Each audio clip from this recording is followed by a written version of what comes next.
一直往后拖延的美牙风格，然后冰箱里就会堆满了过期食品。这颗西瓜一进野原家，先被挤压的不是冰箱空间，而是美牙那点家里收纳还算过得去的幻想。邻居大婶拎着瓜上门，家里实在消化不完，干脆分来一颗。美牙当然接得高兴，小新更是眼睛瞬间发亮，恨不得当场就开吃。可美牙坚持先冰镇再说，结果自家冰箱早就被各种食材塞到快合不上门，这么大一颗瓜根本进不去，冰箱里面挤得密不透风，东西层层叠叠，清理工程就已经先被逼启动。美牙索性拉着小新一起收冰箱，顺手搬出几个箱子，准备按还能吃、快到期和已经完蛋来分类。可越翻越心虚，冰箱深处藏着的不是惊喜，而是一堆被遗忘太久的过期存货。还有这瓶，为什么会买这么多一样的嘞？真是糟糕的主妇啊！等全部分完，一箱已经彻底没救，另一箱则全是马上要过线的危险分子。小新质问他到底平时都怎么管理食材，美牙哪接得住这种反杀，只能立刻把话题强行拽回西瓜身上。可瓜的问题并没真的解决，小新一心想马上吃，美牙却还是坚持冰过才像样。接着切开的西瓜往冰箱里塞，空间紧到夸张。小新提议重新腾位置，美牙却更像在临时补锅，打算先把眼前能吃的吃掉，再把剩下的东西硬塞回去。小新觉得这根本不叫整理，只是换一种方式继续糊弄。翻到后面，一个用报纸裹着的包袱又把气氛带偏。美牙一看，立刻让小新先拆，结果剥开一层，里面居然是一条小内裤。小新这才想起来，这东西是自己之前塞进去的。把小裤裤冰得凉凉的，冰冰应该很舒服哦。我聪明呢。美牙当场把火力重新对准儿子，毫不客气地训了一顿。等到晚上广志回家，迎面看见的却是另一番景象。餐桌上摆满了菜，一副过节才有的丰盛架势，还以为今天家里有什么大喜事。小新本来正想把真相抖出来，话还没出口，就被美牙眼疾手快截断了。毕竟这桌看上去像精心准备的丰盛晚餐，真正的底色其实只是一次差点被西瓜揭开的冰箱灾难。西瓜怎么办啊？我吃不下了。不用急着吃也没关系了，真的好饱啊！小新和广志发明了个新玩法，把熟睡的小葵当成了挑战机关，谁抽走他身边的衣服把人整醒，谁就输。为了保住自己的动感超人，小新居然使出狠招，拿广志的臭袜子熏小葵，毫不顾及兄妹感情。而广志这边正沉迷兵法研究，自个认真琢磨战术，小新也凑过来看热闹。广志便简单教他一下规则，棋盘上有个王将是最重要的角色，谁能先拿到对方的王将就赢，这不就跟象棋差不多吗？小新刚要一把拿走广志的王将，立马被制止，因为广志也得保护自己的王。两人正讲着，小葵忽然冲进一堆，一阵孤勇前行，最后趴在衣服山上呼呼睡去。广志接着讲到香车，说是可以直冲到底。小新一听还以为是说广志自己，毕竟万年股长广志可不是浪得虚名。广志被这句话一戳，还真有点飘。很快两人正式开战，小新第一步就狙击王将，广志立马投降，不敢跟5岁小孩硬刚，直接认输。小新高兴地蹦起来，广志赶紧切换玩法，换成抽棋游戏，谁抽走最多棋子又不让他们发声，谁就是赢家。小心翼翼刚动一下就发出声音宣告失败。轮到广志，小新故意在旁边配 BGM 搞干扰，广志咬牙坚持一口气抽了好几个，表现稳定。小新第2轮照旧失败，广志第3轮直接上手全盘清空，稳稳胜出，把小新气得原地跳脚。不服的小新又想出新花样，这回他把小葵当游戏核心，谁能悄悄抽走他周围的衣服而不把他吵醒就算赢。广志一听也来了劲，小新先抽一件成功了，轮到广志时却发现毛巾和衣服缠成一团，抽的那叫一个艰难，差点把小葵吵醒，现场气氛直接飙满。小新还在为刚才那轮可惜呢，干脆又把广志的袜子拿了出来，哪怕洗过，那气味依旧震撼人心。他刚凑近小葵就被熏得一声尖叫，差点吵醒人。这时广志忽然察觉情况不妙，小新的动感超人危在旦夕。原来小葵睡觉流口水，正要滴到小裤裤身上，小新急着想把玩具抽走，广志却拦下他，现在轮到的是自己。小新动手就算违规，完全不讲父子情面。小新气得直跺脚，但也无可奈何。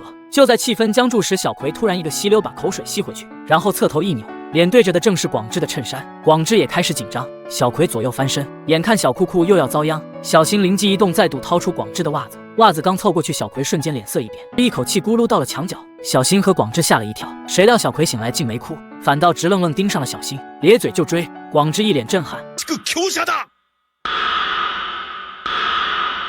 だから金のしんのすけ、強者から俺を守るんだ。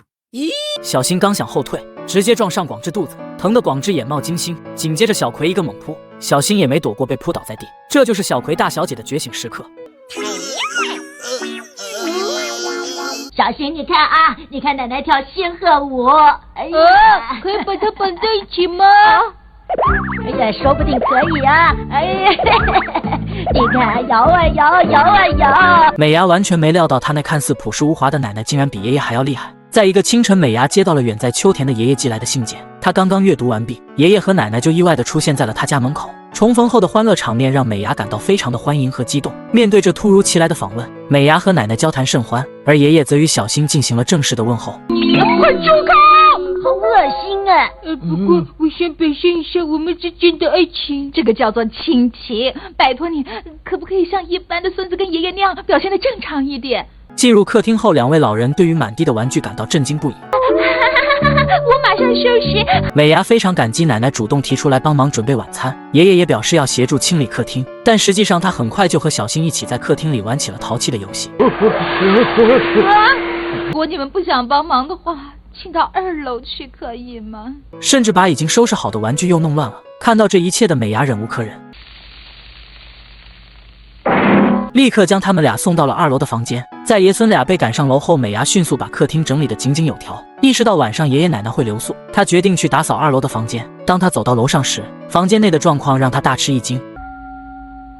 不会吧，爸爸！我们爷孙俩正在玩简单的游戏啊！这算什么简单的？爸爸和你加入这个游戏，那还简单的出来吗？喧闹一天后，家人终于坐下来享受奶奶精心准备的晚餐。这时美伢刚刚准备好了洗澡水，爷爷正带着小新准备去洗澡，却在1秒钟内被奶奶赶了出来。可以把它绑在一起吗？说不定可以啊！哎呀，你看，摇啊摇，摇啊摇，旋转舞啊左摇摇右摇。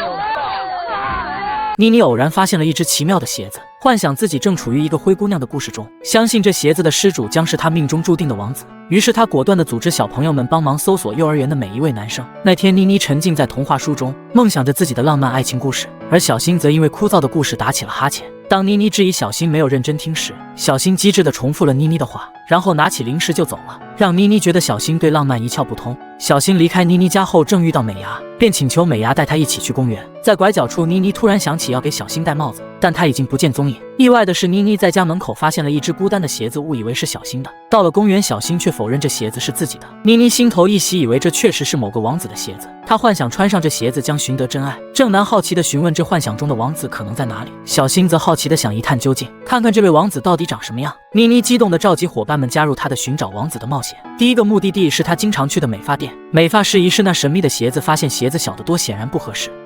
讨厌，你们都不懂少女情怀了。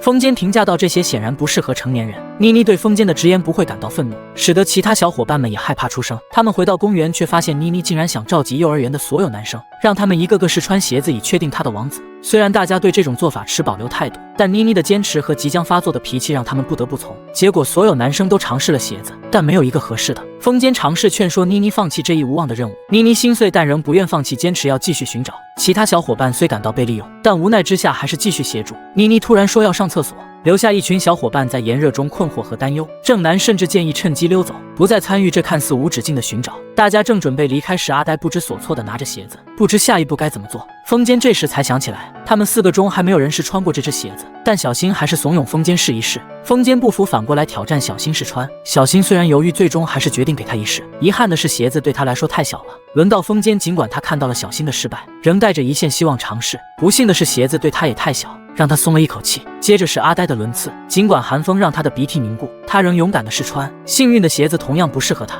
让3人都感到了安全。最后，尽管正南坚信鞋子不会适合自己，但在同伴的坚持下，他也试了试。出乎所有人意料的是，鞋子竟完美适合正南。这一结果让所有人都感到震惊，而刚好赶到的妮妮看到这一幕更是难以置信。她并不愿意接受正南作为她的王子，冲动之下，她选择逃离现场，留下4小只尴尬地站在那里。正南尤其感到了一种被拒绝的尴尬。与此同时，美伢正在处理家务，带着小新的旧鞋子去回收。她突然发现只剩下一只鞋子，